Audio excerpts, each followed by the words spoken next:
તો અમારા ગામમાં કેવી તકલીફ થાય. આપણો કાર્યક્રમ એટલો લાંબો નથી કે જેને જ્યાં મજા આવે ત્યાં થોડા થોડા ખગડતા રહેજો એટલે મને આઈડિયા આવે કે આપણે આજે બહુ મોજ કરવી છે અને મજા કરવી છે. અને મા જગદંબાની ખરેખર સાહેબ ઉદા સાહેબ મારી પર કૃપા છે. માતાજીની દયાથી એકવાર મારા લગ્ન થયા તો એક જ વાર થાય. બધા કાકા પૂછે છે કે એક જ વાર થયા એટલે તમારી 2 વાર છે. એક વાર જેના લગ્ન થાય સાહેબ એને આખી દુનિયાનો અનુભવ થાય, ખરું નહીં? અને અહીંયા હું માનું ત્યાં સુધી લગભગ 80% લોકો અનુભવ ધરાવે છે, રાઈટ? હું જેટલો જાણું છું મારી ઘરવાળી મારા કરતા ડબલ જાડી છે. અને મારી વાઈફને એક વિચિત્ર શોખ, ના એ દાગીનો સાહેબ બહુ અઘરો છે લાવવો, કારણ કે 4 વ્હીલરમાં બેસતી નથી. એને શોખ કેવો છે, ગાડીમાં નહીં બેસવાનું, બુલેટમાં જ બેસવાનું. 4 બુલેટ ભેગા કર્યા છે. બુલેટમાં હું બેસું, પાછળ મારી ઘરવાળી બેસે. અને ધાનેરા ગામમાં અમે ઓટો મારીએ, મારું ગામ ધાનેરા છે. ઓટો મારી એટલે બીજા દિવસે આખું ગામ વાતો કરે કે ગઈકાલે એક સાથે 3 બુલેટ જતા હતા.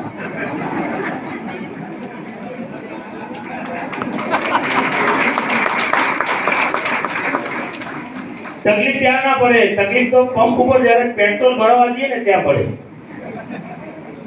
પંપ ઉપર ગયા, બુલેટમાં હું બેઠેલો, પાછળ મારી વાઈફ બેઠેલી. પંપ વાળા ભાઈ મેં કહ્યું ભાઈ પેટ્રોલ આપો. પંપ વાળા ભાઈએ મારી સામે જોયું, મારી વાઈફ સામે જોયું, બુલેટ બાઇક સામે જોયું, પેટ્રોલ ના આપ્યું. મેં ફરી કહ્યું ભાઈ પેટ્રોલ. ફરી મારી સામે જોયું, મારી વાઈફ સામે જોયું, બાઇક સામે જોયું, પેટ્રોલ ના આપ્યું. એટલે મારી ઘરવાળી ગુસ્સા બોલી, હે ભાઈ પેટ્રોલ આપવું છે કે નહીં? પેલો પંપ વાળો બોલ્યો, મેડમ કઈ ટાંકી ના આપું?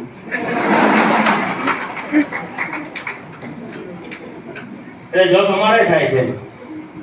લગ્ન જીવન છે સાહેબ, શરૂઆત ત્યાંથી એટલા માટે કરી છે. ઘણા બધા કપલ છે અહીંયા જે બાળકોને સન્માન મળ્યું છે, એ સન્માન બાળકોનું તો છે જ, પરંતુ એમના માતા પિતાનું સન્માન છે. કારણ કે જે સ્ટુડન્ટ મહેનત કરીને સફળ થાય છે, હમણાં ક્યાં નિગમ સાહેબ, હા નિગમ સાહેબ આવ્યા હતા, એમના બાબુ મેડમ આવ્યા છે, અમારા ભાઈ બોલ્યા સંજય કે ભાભીની મહેનત છે, ખરું ને? એટલે માતા પિતાની મહેનત હોય ત્યારે આ દીકરાઓને સફળતા મળતી હોય છે. માતા પિતાનું કંઈક યોગદાન હોય ત્યારે આ સીડીઓ સર કરી શકે છે. એટલે એ પરિવારને આપણે અભિનંદન પાઠવીએ છીએ અને બધાને માટે એકવાર જોરદાર તાળીનો ગણગાર કરીએ છીએ. બાકી આજનો સમય છે સાહેબ, માણસ બહુ હોશિયાર થઈ ગયો છે. હમણાં મારા સોસાયટીમાં એક કાકાને પગે વાગેલું, પાટો બાંધીને આમ આમ ચાલતા હતા. એટલે મેં કહ્યું કાકા શું થયું, પગે કંઈ વાગ્યું? મને કે હા, હમણાં 5 દિવસ પહેલા નવી બ્રીઝા લાવી. આમે તો બ્રીઝા તો મેં જોઈ, તમને ચલાવતા જયા હતા, પણ આ પગે કઈ રીતે વાગ્યું? એ તો કે બ્રીઝા લાવી, બીજા દિવસે જતો હતો ને એક એક્ટિવા વાળાને પાડી દીધો. અરે મેં કીધું કાકા એક્ટિવા વાળાને તમે પાડ્યો હોય, તમે બ્રીઝામાં હોય તો એક્ટિવા વાળાને વાગે, તમને કઈ રીતે વાગ્યું? એ તો કે પછી બીજા દિવસે એક્ટિવા વાળો મને બજારમાં મળ્યો.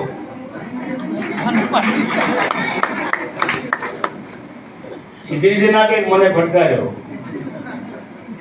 સમય છે ને માણસ અઘરો થઈ ગયો છે. અમારે ત્યાં એક કાકા બેંકમાં પૈસા લેવા ગયા, કેશિયર આગળથી નામ ચેક મૂક્યો, કેશિયરે નંબર જોઈ, કોમ્પ્યુટરમાં ખાતું ખોલ્યું, જોયું કાકાના ખાતામાં 0 બેલેન્સ. એટલે નિયમ પ્રમાણે ચેક ઉપર નો બેલેન્સનો સિક્કો મારી કાકા ચેક રિટર્ન કર્યો. કાકા ચેક હાથમાં લઈને જોયું, ઉપર લખ્યું હતું નો બેલેન્સ. કાકાનું મગજ બગડ્યું, સીધા જ મેનેજરના કેબિનમાં ગયા, મેનેજરનો કોલર પકડ્યો. મેનેજરે પૂછ્યું કાકા શું તકલીફ છે? ટેબલ ઉપર આમ ચેક પછાડીને કાકો ગુસ્સાથી બોલ્યા, બેલેન્સ નથી તો બેંક ચમ ખોલી દે.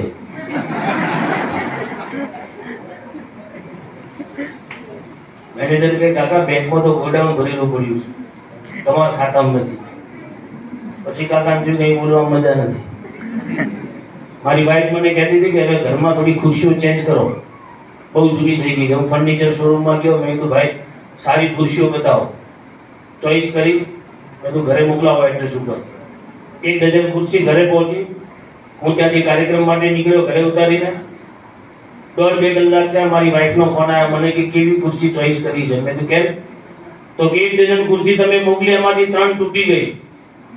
બધું ચલો હું શોરૂમ વાળા ભાઈથી વાત કરું. મેં ફોન લગાવ્યો, પેલા ભાઈથી વાત કરી. મેં કીધું તમે ખુરશી કેવી મૂકી છે?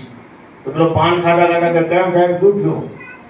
મેં કીધું યાર તમારી ખુરશી કેવી યાર, 1 કલાકમાં 3 તૂટી ગઈ. મને કે ના તૂટે યાર. અરે મેં તું ના તૂટે નહીં, ઘરે તૂટી ગઈ છે, હું તમને વોટ્સઅપ કરું ફોટા. અરે ના તૂટે સાહેબ, ઉપર કોઈ બેઠું હશે.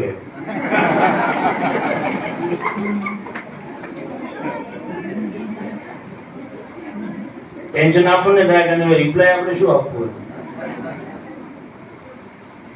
માણસ બની ગયો. અમારા એક મિત્રના મોબાઈલ લે, મને કે કેવો છે, મેં જોરદાર છે. કેટલા પૈસા છે? મને કે પૈસાની ખબર નથી, બધું ઉધાર લાવ્યો લાગે. મને કે ઉધારું લાવતો નથી, બધી ગિફ્ટ કોઈ આપી છે. ના કે આટલો મોબાઈલ કોણ આપે ગિફ્ટમાં, મોંઘો મોબાઈલ. તો મેં મને જડ્યો હશે. મને કે જડતો હશે આવો મોબાઈલ, પોલીસ સ્ટેશન આપવું પડે જડે તો. તમે તું લાવ્યો કઈ રીતે? એ તો કે ભાઈ મોબાઈલ લીધો ત્યારે દુકાનવાળો દુકાનમાં નહોતો.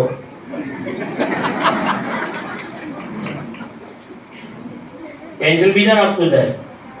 અને બહેનો વાતો કરે ને સાહેબ, બહેનો વાતો ધ્યાનથી સાંભળવાનું. બે બહેનો વાતો કરતા હતા, તમારા હસબન્ડ કેવા છે, મારા હસબન્ડ આવા છે. ત્રીજા બેન વચમાં કૂદી પડ્યા, મારા લાગે પપ્પા બહુ સારા. અમે બજારમાં જઈએ ને, હું એમને એક સાડી માંગુ ને તો મને 2 સાડી દે. 2 સાડી નથી, એક માંગુ તો કે 2 સાડી દે. અમારે ત્યાં બહેનો વાતો કરે. અમારા ધાનેરા દિશા સાઈડ કેવું છે, હિન્દી ગુજરાતી મારવાડી 3 લેંગ્વેજ ભેગી થાય. એટલે બહેનો વાતો કરે, અમારા પતિ છે ને દેવતા છે, દેવતા. તો બાજુવાળી કે એમ, અમારી તો જીવતા છે. આપણે ઉભા ઉભા સાંભળી ધનુર ઉપડે. અને એમાં સાહેબ ગુજરાતનો માણસ દુનિયામાં પાછો ના પડે. ગુજરાતી સાહેબ ક્યાંય પાછો પડે નહીં, શેર બજાર સિવાય. અને ગુજરાતીની એક મોટી ખાસિયત, દુનિયાના છેડે ગુજરાતી જાય અને દોસ્તી જલ્દી થાય.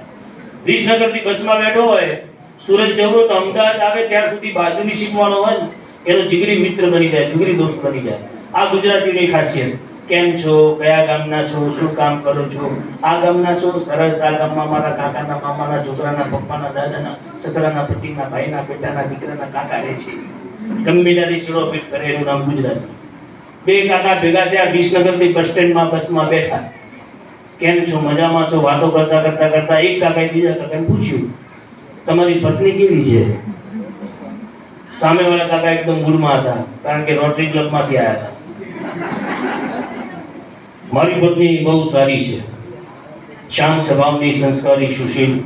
મારી ઘરવાળી તો દેવી છે, માતાજીનો અવતાર છે, સાક્ષાત દેવી છે, દેવી.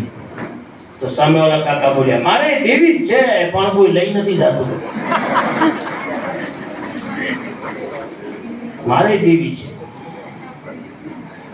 પેલો કાકો રસ્તામાં ઉતરી ગયો, એની જોડે વાત કરવામાં મજા નથી. ઘણી વાર અમે કંપનીના કાર્યક્રમમાં જઈએ, અલ્ટ્રાટેક સિમેન્ટનો પ્રોગ્રામ, માઉન્ટ આબુ 3 દિવસની ઇવેન્ટ. તો સવારે મોર્નિંગમાં નકીલ એક ઉપર બેઠેલા, એ ગુજરાતી ભાઈ આયા. આ માઇન મારી જોડે ઉભા રહ્યા. મને કે આપ પિયુષ પ્રજાપતિ हो? यस बिल्कुल सही, सही पहचाना आपने. कैसे हो? मैंने कहा बढ़िया. बाल बच्चे कैसे हैं? मैंने कहा बाल सब पे बच्चे, घर पे सब अच्छा है. प्रोग्राम के लिए आयो? मैं कही वाह, गुजराती છે ને ના ટોનથી ખબર પડે. ગુજરાતનો માણસ ગમે તેવું હિન્દી બોલે, 1 સેકન્ડમાં નીરોને ખબર પડે. इंग्लिश બોલે ખબર ના પડે, પણ હિન્દીમાં પકડાઈ જાય. तुम चल के जाओ, मैं हट के आता हूं. ટોનથી આઈડિયા આવી જાય. એટલે ટોનથી મને લાગ્યું કે આ ગુજરાતી છે. એટલે મેં પૂછ્યું, ગુજરાતી છો? हाँ गुजरात का हूँ. यहाँ सब घूमने आया हूँ. अच्छा, तो मैं कीधु आम हाथ राख्यो છે, कहीं तकलीफ છે? नहीं, वो हिंदी में ऊपर लिखी आती है ना.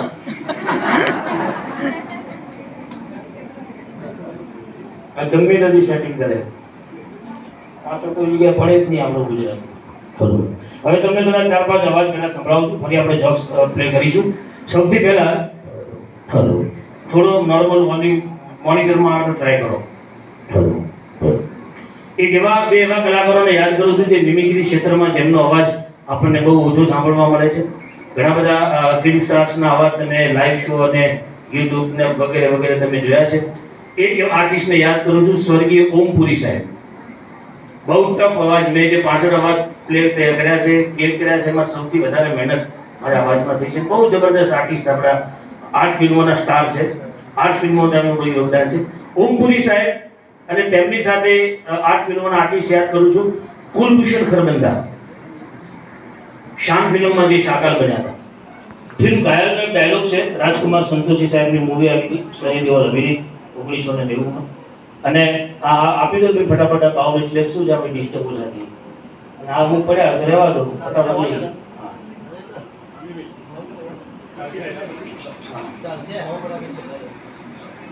વચ્ચે ડિસ્ટર્બ થાય તો ઓછી થોડી એમ એવું તો છે તો હું લઈ આપીશ પણ હમણાં રાખી રાખો ઘરે આ કામ કરીએ જ છીએ તો ચલો અમારા જેવા કાકા તો મળ્યા અમને કંપની આવે કાકા તો મળ્યા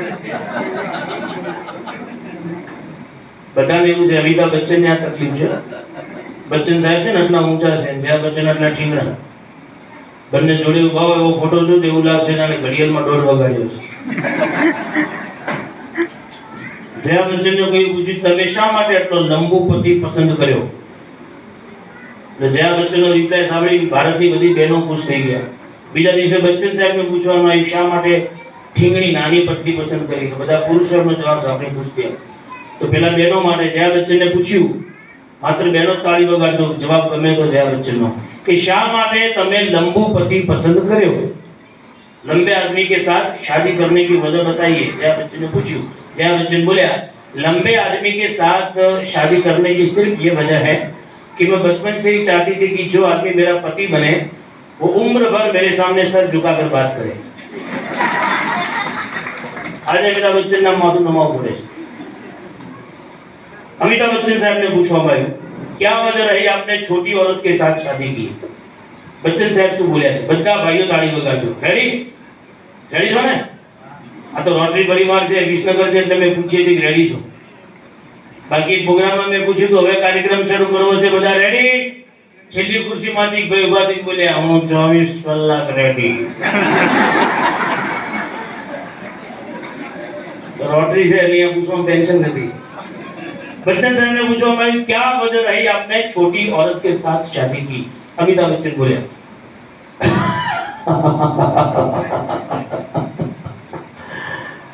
देखिए भाई साहब आपका ये सवाल तो बिल्कुल सही है हाँ इतनी छोटी औरत के साथ हमने शादी इसलिए की है कि अक्सर हमारे बाबूजी हमसे कहा करते थे कि मुसीबत जितनी छोटी हो उतना ही अच्छा है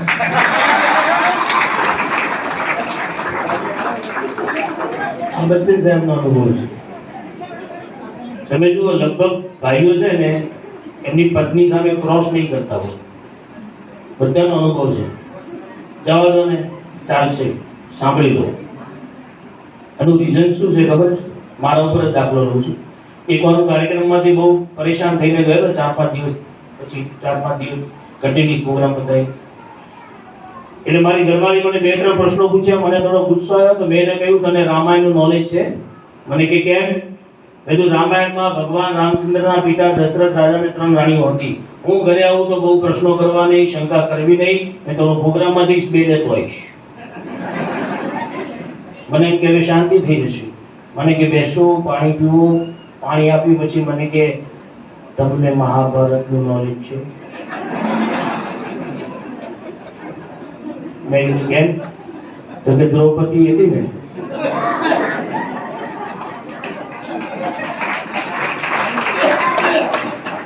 આપણે કોઈ બોલી શકતા નથી પણ હું તો ખરેખર ભાગ્યશાળી છું અને મારા જેવા કોઈ ભાગ્યશાળી તો આંગળી ઊંચી કરજો હું સ્પેશિયલ ઇનામ આપી શકું હું સાહેબ એટલો ભાગ્યશાળી છું કે હું ઘરે નથી જતો મારી બાઈક મારા વગર જમતી નથી એવા કોઈ ભાગ્યશાળી મારા જેવા હોય તો આંગળી ઊંચી કરો ચલો સાહેબ આવી જાઓ 1 મિનિટ આવો આપણે જોરદાર તાળી એમના માટે વગાડીએ ઉભા થાઓ સાહેબ આવી જાઓ આપણા આખા વિસનગરમાં સૌથી ભાગ્યશાળી આપણા રોડેરિયન પરિવારના મેમ્બર છે તેમના માટે એક જોરદાર તાળી વગાડો બધા છોકરાઓ છે શું નામ છે આપનું રાવ પટેલ પ્રણવભાઈ પટેલ આપના ભાઈ છે શું નામ છે પારુલ પટેલ પારુલબેન પટેલ પારુલબેન જય શ્રી કૃષ્ણ પ્રણવભાઈ અને પારુલબેન જો એક રાશિના છે કન્યા રાશિના હું પિયુષ બી એક રાશિનો આપણે બધા એક રાશિના છીએ બરાબર છે ના અમારા ભાઈ જ કહેવાય કુંભના મેળામાં અમે બચપનમાં છૂટા થયા આજે જે મળ્યા હું અને પ્રણવભાઈ જ્યાં સુધી ઘરે ના જઈએ અમારી પોતપોતાની પત્ની અમારા વગર જમતી નથી કારણ કે અમે ઘરે જઈએ અમારા હાથથી જમવાનું બનાવીએ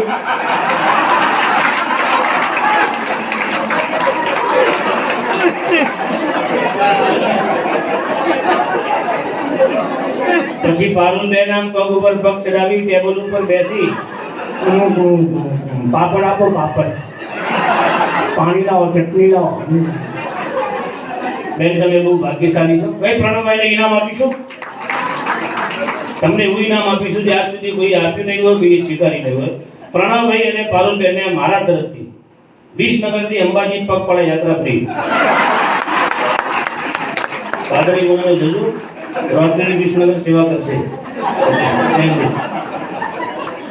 નસીબદાર છે કે નહીં? પારુલબેન માટે થોડી તાળી વગર. આજે સાહેબ ભાગ્ય છે. નવા લગ્ન થાય, મારી વાત કરું છું, નવા લગ્ન થયા દરેકને એવું થાય છે. શરૂમાં એમ થતું હતું ઘરવાળી એટલી ગમતી નામ થાય ગુચ્ચા ભરી ખાઈ ગયું. હવે આજે 15 વર્ષ પછી એમ થાય છે વખતે ખાઈ ગયા તો સારું હતું. ચાંદ જતો કર્યો છે એટલે દરેકના ફિલિંગ્સ હોય છે. રાત્રે 2 વાગે કાર્યક્રમ પતાઈ ગયો. સોસાયટીની બહાર અમારા સોસાયટીના પ્રેસિડેન્ટ બેઠેલા. અંકિત પર્યાવરણ વાગ્યા એવું અહીંયા વાગ્યું નામ બેઠેલા. મેં કીધું શું થયું? મારી બેગમાંથી પાણી આપ્યું, અમને પાણી પીધું. મેં કીધું ચલો તમને ઘરે હું મૂકી દઉં. ઘરેથી જ આવ્યો છું. એટલે આવા ઇસ્યુ બનતા હોય છે. ઓમપુરી સાહેબની વાત કરતો હતો. ઓમપુરી સાહેબ અને કુલભૂષણ ખરબંદા ઘાયલ ફિલ્મનો એક સરસ મજાનો ડાયલોગ છે ને બંને આમને સામે ડિસ્કસ કરે છે. બંનેના અવાજ આપની સમક્ષ પ્લે કરું છું. ફિલ્મી ડાયલોગ. ઓમપુરી ઓમપુરી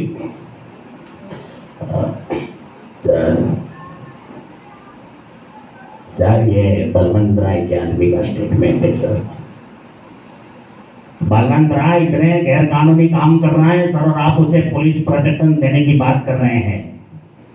अन्याय को जानने के बाद अगर न्याय को साथ न दिया जाए तो गलत है सर. बलवंत राय को साथ देने की वजह जानना चाहूंगा. क्या वजह नहीं सर? आप अजय को साथ नहीं दे रहे. आपकी मदद से पुलिस वालों को गलत किया जा रहा है सर. बहुत गंदी चाल है ये. बहुत गलत है सर, बहुत गलत है. Thank you. अगर मैं निकला आपने जो कुलभूषण खरबंदा. देखो तीसो जनाब, मैं जानता हूँ कि बलवंत राय का धंधा क्या है, पर मैं कानून और सिस्टम के हाथ मजबूर हूँ और अभी मैं अजय के लिए कुछ नहीं कर सकता हूँ. बलवंत राय के खिलाफ मैं हाथ नहीं उठा सकता. Thank you. धन्यवाद. एक बार अमरीश पुरी की पत्नी ने कोई गुंडाओं किडनेप કરી નાખી. અમરીશ પુરી વિચારવા લાગ્યા હું આખી જિંદગીમાં ફિલ્મોમાં કામ કરીને હિરોઈનને કિડનેપ કરી છે. આ રિયલ લાઈફમાં કોણ આવી મારી વાઈફ કિડનેપ કરી ગયા. અમરીશ પુરી પહોંચી ગયા કિડનેપર પાસે પોતાની પત્નીને બચાવવા માટે. અમરીશ પુરી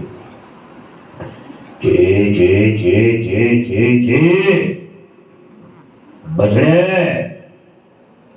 दया दया जोश है, दया दया खून. तूने सोए हुए सांप को छिड़ा है. जंगल खामोश है इसका मतलब ये नहीं कि जंगल में शेर नहीं. हो सकता है शेर सोया भी हो. तूने मेरी पत्नी को उठाया, पर पहले ये तो बता मेरी कौन सी पत्नी को उठा ले गया तू? કિડનેપર ટેન્શનમાં આવી ગયું અને ઘણી બધી જે પૈસા નહીં આપે એમ કે ગ્રાહક હજી ઘરે ચાલ છે. પ્રેમથી પત્ની પાછી આપી એટલે અમરીશ પુરી બોલ્યા મોગેમ્બો ખુશ हुआ. કિડનેપરે કીધું કે ગુજરાતી બહુ પૈસાવાળા હોય છે અને મનના ભોળા હોય છે. કોઈ ગુજરાતી સ્ટાર હોય ને એની વાઈફ કિડનેપ કરી અને પરેશ રાવલની પત્નીને ઉપાડી ગઈ. હવે એને ખબર નહીં ગુજરાતી કેટલા હોશિયાર હોય છે.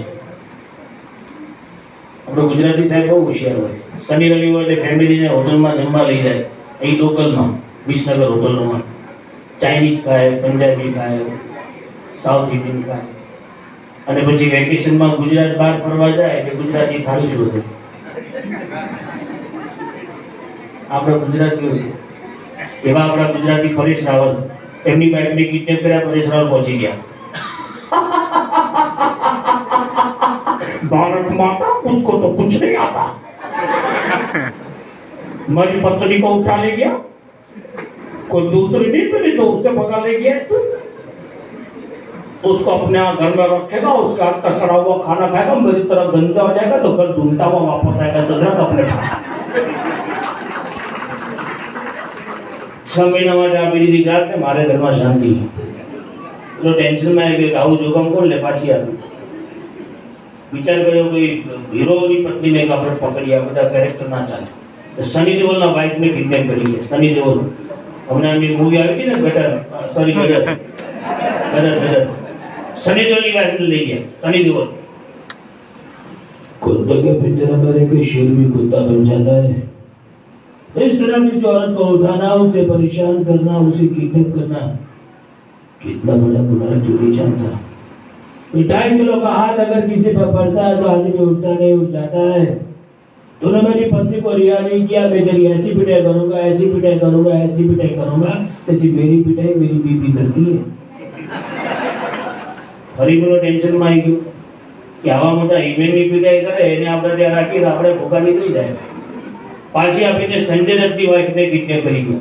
હવે તમે સંજય દત્તનું કેરેક્ટર યાદ કરો. કોઈ પણ ફિલ્મમાં એમની એન્ટ્રી થાય એટલે પહેલાનો હાથ બતાવે, હાથમાં એક પિસ્તોલ હોય ટીકડી ફોડવાની, બીજા હાથમાં મોટો છરો હોય શાકભાજી કાપવાનો, પાછળ 6-7 ટપોરી હોય. આ છરો, પિસ્તોલ ને ટપોરીને લઈને સંજય બાબા પહોંચી ગયા ગુંડાના અડ્ડા ઉપર. चलिए आइटम, अपून की पत्नी को तूने किडनैप किया. पपिया ऐसे बोल. बाबा की खोपड़ी हटी ना तो सारी मर्दानगी तेरी पेट में घुसा के रख दूंगा मैं 1 से लेकर 10 तक गिनूंगा और 10 तक गिनते गिनते तूने उसे रिहा नहीं किया तो मैं 20 तक गिनूंगा. પ્રેમથી એમને ખુરશી આપી, ખુરશી પર બેસાડ્યા, નોટ અને પેન આપી, આવડે એટલું ગણે જાઓ સાહેબ. છેલ્લે આ જ આઈટમમાં એક આર્ટિસ્ટને યાદ કરું છું. આ ફિલ્મના બહુ સારા કલાકાર છે, નસરુદ્દીન શાહ. નસરુદ્દીન શાહની વાઇફને કિડનેપ કર્યા હોય એમનો મુકાતી અંદાજ. देखो मैं तुम सबको एक ही बात का मशवरा देना चाहूंगा. इस तरह किसी औरत को ठक्कर ले जाना हिंदुस्तान की शान के खिलाफ है और तुम जैसे लोगों को मैं जुल्म के ठेकेदार समझता हूँ, जिन्हें अपने हाथों से खत्म करना चाहता हूँ. इससे पहले मेरे दिल का जानवर जाग उठे. छोड़ दो. थैंक यू, धन्यवाद, शुक्रिया. આમ કાળજી ખબર જો મજા આવશે. બાકી હમણાં એક પ્રોગ્રામમાં હું મિમિક્રી કરતો હતો ને ઓડિયન્સમાંથી ભાઈ ઊભા થયા. મને કે એન્કર સાહેબ એક પ્રશ્ન પૂછી શકું? મેં તો હા. મને કે તમે ટીવી આર્ટિસ્ટ છો તો તમને એક પ્રશ્ન છે તો બોલો. તો કે પતિ પત્નીને કમ્પેર તમે કોની જોડે કરી શકો? એટલે મારો હાથ આમ ગયો, ખિસ્સામાં પેન હતી એટલે પેન આમ નીકાળી બધું પેન જોડે. મને એમ કે વાત અહીંયા પતી જશે. મને કે એમ નહીં, પ્રૂફ કરો. કોઈ તૈયારી નહીં, ડાયરેક્ટ બોલવાનું. મેં કીધું આ પેનમાં શું છે? મને કે ખોખું છે, બોક્સ ને એમાં રિફિલ છે. એ તો માનો કે એટલી રિફિલ હોય ઉપર ખોખું ફિટ ના કરીએ તો આપણને લખતા ફાવે નહીં. અને ખાલી ખોખું એને એમાં રિફિલ ના નાખીએ તો આપણે લખી શકતા નથી. આ બોક્સમાં રિફિલ ફિટ થાય તો જ લખાય. એમ ભગવાનની એવી રચના છે કે સ્ત્રી પુરુષ સાથે ચાલે તો સંસારનો જીવન ચક્ર ચાલે. એનો મતલબ જે બોક્સ છે એને પતિ કહેવાય, એમાં રિફિલ આવે છે એને પત્ની કહેવાય. ઓલો ડોક્ટર મને કે ઘણા એવા બોક્સ આવે છે જેમાં 4 રિફિલ આપતી હોય છે. ટેન્શન અમને થાય કે હવે આને સમજાવો કઈ અને મળે પાછા આવા પ્રોગ્રામ હોય. દરેક પ્રોગ્રામમાં આવી અઘરી આઈટમો લોકો મળ્યા કરતા હોય છે. અને જીવનમાં જુઓ તમે કંઈક જોશો તો રિસર્ચ થશે. મારી વાત કરું, મેં બીકોમ એલએલબી કરી. બીકોમ તો ખબર છે બધા. બીકોમ માણસ એક કોમમાંથી બીજી કોમમાં જાય તો બીકોમ થાય. હું 3 વર્ષ ભણીને છો. પછી મેં એમએ લો કોલેજ પાટણમાં એલએલબી કર્યું. મુકેશભાઈ 3 દિવસ ધાનેરા કોર્ટમાં ગયેલો. પછી નક્કી કર્યું કે આ નહીં થાય, મુકેશ બીજી થાય. 3 દિવસ ધાનેરા કોર્ટમાં ગયો. મારો જે અનુભવ થયો છે એ તમને ખરેખર મજા આવશે. ધ્યાનથી સાંભળજો. બીકોમ પત્યું, એલએલબી પત્યું. મને કોઈ સારા વ્યક્તિ સજેશન આપ્યું, ઓઝા સાહેબ જેવા કોઈ વરિષ્ઠ વ્યક્તિ મને સજેશન આપ્યું તમે કોર્ટમાં જાઓ, આર્ગ્યુમેન્ટ સાંભળો, જજીસના ચુકાદાઓ સાંભળો, એમાંથી તમને કંઈક શીખવા મળશે. કોઈ એડવોકેટના અંદર જોઈન થઈ જાઓ. હું ધાનેરાની કોર્ટમાં પહેલી વાર ગયો. મારું વતન બનાસકાંઠા ધાનેરા. પહેલી વાર કોર્ટમાં ગયો સાહેબ, ચોરીનો કેસ આવ્યો.